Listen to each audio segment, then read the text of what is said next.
শনিবার সকাল থেকেই ঢাকা বিভাগীয় কমিশনারের কার্যালয়ে আসছেন ঢাকার বিভিন্ন আসনের প্রার্থীরা। দলীয় নেতাকর্মীদের সঙ্গে নিয়ে অংশ নিচ্ছেন শুনানিতে।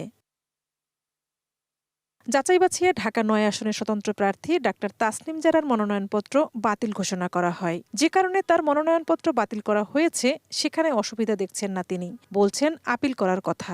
তো যেই দুইজনের কথা ওনারা বলেছেন যাদের সত্যতা পেয়েছেন কিন্তু ঢাকা ৯-এর ভোটার না, এই দুইজনের ক্ষেত্রেই তাদের জানার কোনো উপায় ছিল না যে তারা কোন এলাকার ভোটার এবং ঢাকা ৯-এর ভোটার না। ওনারা জানতেন যে ওনারা ঢাকা ৯-এর ভোটার, সেই অনুযায়ী ওনারা স্বাক্ষর দিয়েছেন এবং নির্বাচন কমিশন কোনো উপায় রাখে নাই ভোটারদের জানার জন্য যে তারা কোন আসনের ভোটার কিংবা ভোটার নাম্বার কত।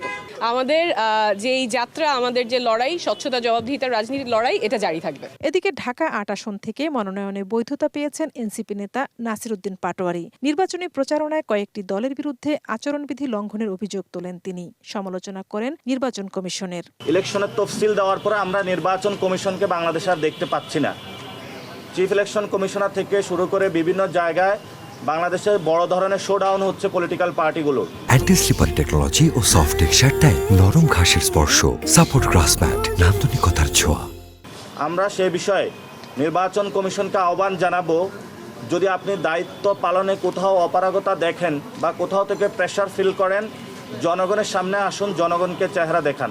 এর জবাব দিতে গিয়ে বিএনপি মনোনীত প্রার্থীরা বলছেন কোনো ধরনের নির্বাচনী আচরণবিধি লঙ্ঘন হয়নি। বলছেন ভোটের মাঠে লড়াইয়ে জয়ী হতে কাজ শুরুর কথা।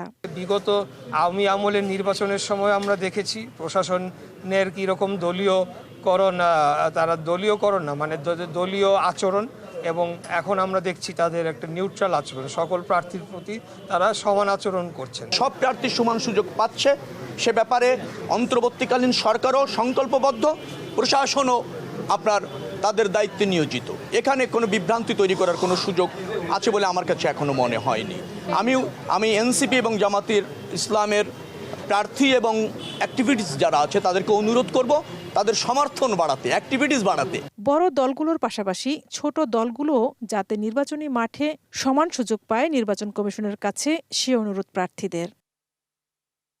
যাচাই বাছাইয়ের তৃতীয় দিনে রাজধানী ঢাকার ১৩টি আসনের মনোনয়ন বাছাই চলছে। এখানে বড় রাজনৈতিক দল বিএনপি, জামাত ছাড়াও এনসিপি, জাতীয় পার্টির প্রার্থীদেরও মনোনয়নে বৈধতা পেয়েছেন।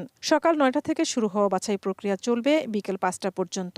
যাদের মনোনয়ন বাতিল হয়েছে তারা ৫ জানুয়ারি থেকে আপিলের সুযোগ পাবেন। ঝর্ণা রায়, দেশ টিভি, ঢাকা।